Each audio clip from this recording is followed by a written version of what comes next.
Good morning. हम लोग पढ़ रहे थे इकाई 2 कृषि।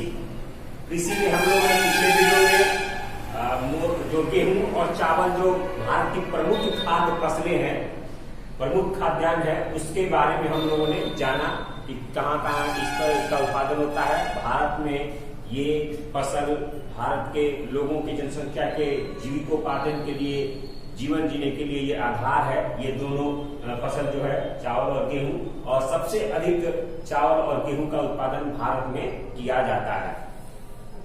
गेहूं के उत्पादन में हरित क्रांति हुई थी, जिसमें गेहूं में आशा से बहुत ज्यादा वृद्धि हुई थी। दूसरे देश से इसकी उन्नत किस्म बनाकर हमारे राज्य पंजाब, हरियाणा और उत्तर प्रदेश के क्षेत्रों में इसको लगाया गया था, जिसमें बहुत अधिक मात्रा में, कम क्षेत्र में बहुत अधिक मात्रा में पैदावार हुआ था। उसे हम हरित क्रांति के नाम से जानते हैं। अब इसमें आप लोग और भी बहुत सारे अनाज हैं। मोटे अनाज जिसको बोलते हैं, मोटा अनाज करने वाले, इसका दाना मोटा मोटा हो या बड़ा हो, उसको हम बोलते हैं। जैसे ज्वार, बाजरा और रागी। ये देश के अगर चावल और गेहूं का देख ले जाए तो चावल और गेहूं के बाद सबसे अधिक बोने वाली फसल है ज्वार, बाजरा और रागी। इसमें कई प्रकार के प्रमुख तत्व होते हैं, शरीर के लिए पोषक तत्व होते हैं। जैसे रागी में आपको कैल्शियम, लोहा की मात्रा सबसे अधिक पाई जाती है, तो ये शरीर के लिए भी ये काफी फायदेमंद ये भोजन होते हैं। तो पहला इसमें ज्वार, पहला है ज्वार। ये आपको चावल और गेहूं के बाद भारत में सबसे ज्यादा बोई जाने वाली फसल है, सबसे ज्यादा उत्पादित होने वाली फसल है और खाद्य फसल है। इसे उन क्षेत्रों में बोया जाता है जहां पर चावल और गेहूं की खेती नहीं की जा सकती है, वहां पर ज्वार की खेती की जाती है और इसका उत्पादन किया जाता है। इसके अंतर्गत आपको महाराष्ट्र जो है वो सबसे अधिक ज्वार का उत्पादन करता है। कुल ज्वार का ये आपको 51% आपको ज्वार का उत्पादन करता है, सिर्फ अकेले महाराष्ट्र। उसके बाद आपको अन्य भी है, कर्नाटक, आंध्र प्रदेश, मध्य प्रदेश, ये इन क्षेत्रों में भी ज्वार का पैदावार किया जाता है। उसके बाद है बाजरा।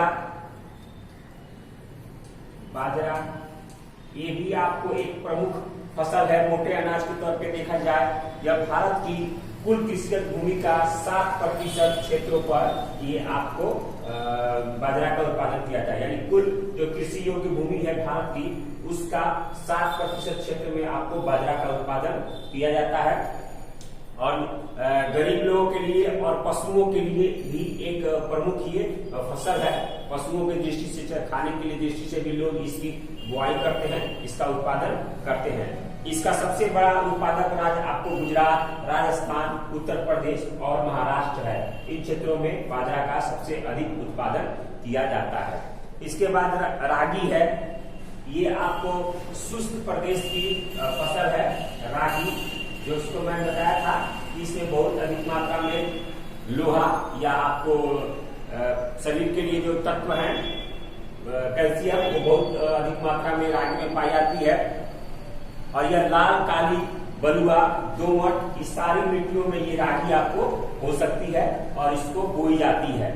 कर्नाटक इसका सबसे उत्पादक राज्य है। कर्नाटक में सबसे अधिक रागी का उत्पादन किया जाता है।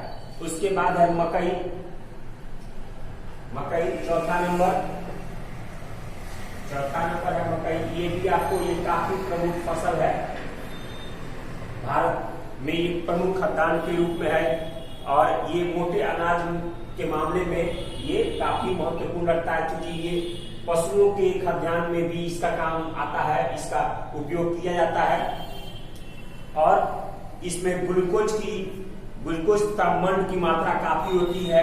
इसके कारण पशुओं को मोटा करने के लिए इसको खिलाया जाता है। इसलिए ये पशुओं के लिए भी ये मकई जो है अनाज, यह खाद्यान्न, ये बहुत ही महत्वपूर्ण है।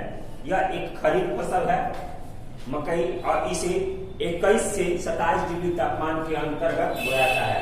75% तक बारिश भी चाहिए इसके लिए, तो बारिश भी इसके लिए महत्वपूर्ण है। मौसम भी चाहिए बारिश का। और इसका पैदावार बढ़ाने के लिए कई तरह के हम खाद बीजों का भी उपयोग करते हैं। और इसको पैदावार को बढ़ा सकते हैं। आजकल ये व्यापारिक फसल के रूप में भी आ रहा है। कई सारे ऐसे चीजें, पॉकेट बंद जो चीजें हैं वो मकई से बनाई जा रही हैं, तो इसके पैदावार में काफी उन्नति की है और काफी इसका उत्पादन किया जाता है भारत में। ये कर्नाटक, उत्तर प्रदेश, बिहार, आंध्र प्रदेश, मध्य प्रदेश, ये जो है ये आपको मकई के उत्पादन के लिए प्रमुख फसल है, जहां पर मकई का उत्पादन सबसे अधिक किया जाता है। उसके बाद अब आता है आपको दालें, यानी दाल का भी दलहन, जिसमें कई प्रकार के फसल आते हैं दलहन में, और दलहन भी एक प्रमुख फसल है हमारे भारत में, जिसका काफी उपयोग है। दलहन में आपको हमारे भारत की बहुत सारी जनसंख्या शाकाहारी है, और शाकाहारी होने के कारण दलहन की उपयोगिता काफी महत्वपूर्ण हो जाती है, काफी महत्वपूर्ण है दलहन की उपयोगिता।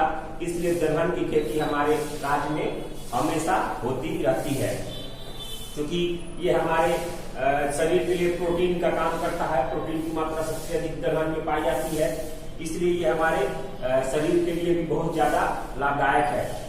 इसमें आपको अरहर, उड़द, मूंग, मसूर, मटर, ये आपको चना, ये आपको मुख्य दलहनी फसल है। अरहर, चना, मूंग,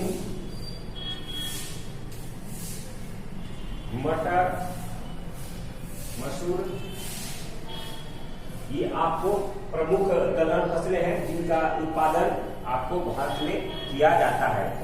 दालों के उत्पादन में देखा जाए तो उस अनुपात में वृद्धि नहीं हुई जिस अनुपात में अन्य अनाजों के उत्पादन में वृद्धि हुई है। यानी अन्य अनाजों के उत्पादन में हमने काफी विकास किया, काफी वृद्धि की है, लेकिन दलहन के मामले में हम उस गति से विकास नहीं कर पाए हैं जिस गति से और भी खाद्यान्न फसलों के विकास हुआ है। दालें खरीफ और रबी, खरीफ फसल और रबी फसल, इन दोनों ऋतुओं में ये दालों की बुआई की जाती है, दालों का उत्पादन किया जाता है। कई सारे ऐसे इसमें दलहन पौधे हैं जो आपको रबी फसलों में किया जाता है, कई सारे ऐसे दलहन पौधे जो आपको खरीफ फसलों के साथ किया जाता है।